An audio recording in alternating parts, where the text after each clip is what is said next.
Hello everyone. Now इस pages पे मैंने कुछ शॉर्ट पॉइंट्स लिखे हैं जो मल्टीपल टाइम आंसर सीटेड पे। Now the first one is entire behaviour और लर्निंग। अगर इन्हें कंबाइन करते तो हमें क्या होता है, बच्चों का बिहेवियर मॉडिफाई होता है। मतलब पूरे बच्चों का इंटेलिजेंस चेक किया है, उनका बिहेवियर देखा। अगर इसमें इम्प्रूवमेंट लाओगे तो बच्चों का ओवरऑल इम्प्रूवमेंट होता है।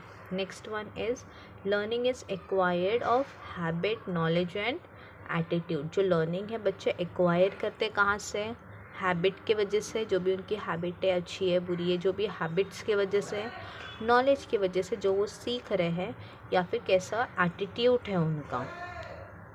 भी उनके हैबिट, नॉलेज एंड एटीट्यूड से ही वो क्या करते हैं, उनका लैंग्वेज एक्वायर होता है। Learning is a process not product. Knowledge क्या है, लर्निंग क्या है, एक प्रोसेस है, वो कोई प्रोडक्ट नहीं है। ये कंटिन्यूस प्रोसेस है जो चलता रहता है। बचपन से लेके एंडिंग तक हमेशा क्या करता है, सीखता रहता है। एक यूनिवर्सल प्रोसेस है। Next type of performance. There are different type of performance. First one is cognitive, affective and motor. Cognitive means जो डिसीज़न लेता है, लॉजिकल या फिर थिंकिंग, जो दिमाग से होता है। जैसे हम कोई भी चीज़ें सोचते हैं, डिसीज़न लेते हैं कि हाँ ये करेक्ट है या वो करेक्ट है, येस या नो में। या फिर कोई भी लॉजिकल, कोई भी सम सॉल्व करे कि हाँ इसमें पैटर्न क्या आ रहा है, उसमें पैटर्न क्या आ रहा है, या फिर थिंकिंग क्या आ रही है, ये सब किस में आ रहा है, हमारा कॉग्निटिव। कॉग्निटिव मीन्स जो हम सोच रहे हैं माइंड में हमारा। Next one is affective.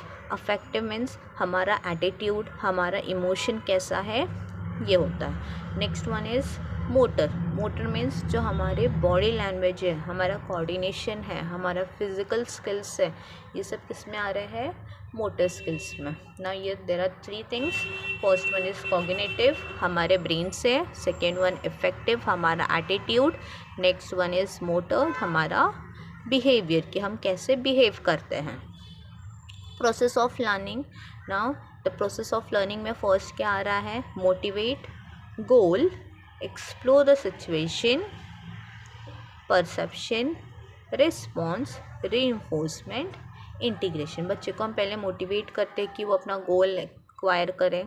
Goal acquire करने के लिए वो एक्सप्लोर करता है कि डिफरेंट सिचुएशन को। फॉर एग्जांपल अभी किसी को बहुत बड़ा क्रिकेटर बनना है तो उसका गोल पहले सेट है, हाँ क्रिकेटर बनना है। पर क्रिकेटर बनने के लिए क्या क्या चीज़ें होती है वो एक्सप्लोर करेगा पहले, कि कौन से एज में होता है, कौन से एज में नहीं होता है, कि कैसा होना चाहिए क्रिकेटर को, कैसे नहीं होना चाहिए, क्या आना चाहिए, फील्डिंग, बैटिंग, ये सारी चीज़ वो एक्सप्लोर कर रहा है।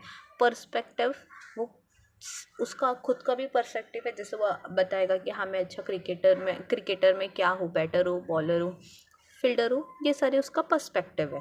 नेक्स्ट, अगर वो चीज़ें वो फॉलो कर रहा है, अपने पर्सपेक्टिव को फॉलो कर रहा है, तो उस पर क्या कर रहा है, वो रिस्पॉन्स कर रहा है कि हाँ मैं बैटिंग में अच्छा हूँ तो मैं बैटिंग करूँगा। देन फिर बाद में बैटिंग में भी अगर कहीं वो लैक कर रहा है तो लैक करने में क्या आएगा, रीइंफोर्समेंट। अगर वो लैकिंग को करेक्ट कर रहा है, वो किस में आएगा, रीइंफोर्समेंट। रीइंफोर्समेंट मीन्स जो चीज़ें उसने करने के लिए तय की है उससे वो सुधार रहा है, that is reinforcement. After reinforcement there is integration, कि उसने सारी चीज़ें सीख ली है। पूरा एक्सप्लोर करने के बाद वो इंटीग्रेट करता है, जो भी उसके नॉलेज है सब वो एक्वायर कर रहा है। Next one is teaching. Now in teaching there are three different type. First one is independent, dependent and interweaving. Now dependent means जिसके ऊपर डिपेंड रहते हैं। फॉर एग्जांपल स्टूडेंट्स किस पे डिपेंड है, टीचर्स पे फॉर देयर नॉलेज। डिपेंडेंट कौन depend है, स्टूडेंट्स डिपेंड करते हैं टीचर्स पे। Interwoven means teacher and student जो भी नॉलेज पास हो रहा है, डैट इज़ इंटरवेवन। दोनों को एक दूसरे की ज़रूरत है। इफ़ देयर इज़ टीचर, अगर बच्चे नहीं है तो टीचर का जाके कुछ फ़ायदा नहीं है। अगर बच्चे जा रहे हैं तो टीचर नहीं है तो क्या फ़ायदा है, कुछ फ़ायदा नहीं है। तो यहाँ पर थ्री डिफरेंट चीज़ें हैं। First one is independence, dependence and interwoven.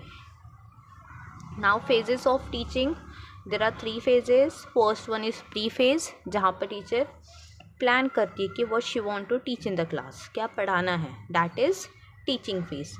Second one is interactive phase, जहाँ पर बच्चों के साथ इंटरैक्ट करती है कि हाँ कैसे करवाना है, that is interactive phase.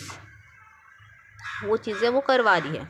Last one is post active phase. Post active phase means plan कर लिया, पढ़ा लिया, अभी बच्चों को चीज़ समझा है कि नहीं समझा, डैट इज़ फीडबैक। तो बच्चों से क्या आता है लास्ट में, फीडबैक लेते हैं। Next one is motivation. Motivation एक लैटिन वर्ड से आया है जो क्या होता है, mover. Mover means move.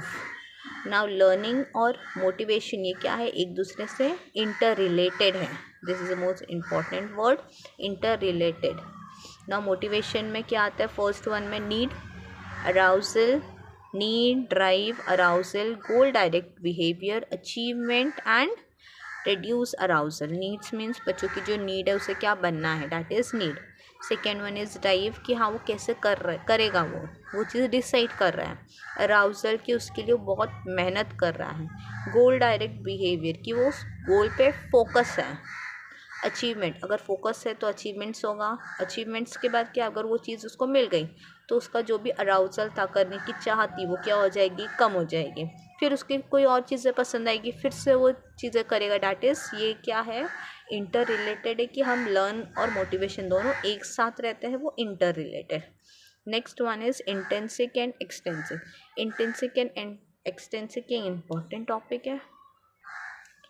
Intrinsic में जो बच्चों के अंदर से आता है, इंटरनल रहता है कि बच्चे वो करना चाहते हैं, सीखना चाहते हैं। कोई बच्चा डांस सीखना चाहता है, उसको दिल से सीखना है कि हाँ उसको बचपन से वो करना पसंद है, डैट इज़ इंटेंसिक। कि उसके लिए उसको हम कोई गिफ्ट नहीं दे रहे, कुछ नहीं दे रहे, उस बच्चों को पसंद ही करना, वो किस में आएगा, हमारा intrinsic. Next one is extrinsic. Extrinsic में बच्चा रिवॉर्ड के लिए कर रहा है कि हाँ अगर मैं डांस करूँगा तो मुझे घर वाले पसंद करेंगे, मेरे सारे फ्रेंड्स मुझे पसंद करेंगे, मुझे ट्रॉफी मिलेगी, मेडल मिलेगा। डैट इज़ एक्सटेंसिक कि वो रिवॉर्ड के लिए कर रहा है, कोई चीज़ के लिए वो कर रहा है, तो किस में आएगा, एक्सटेंसिक में। अगर वो खुद से करना चाहता है, वो किस में आ रहा है, इंटेंसिक।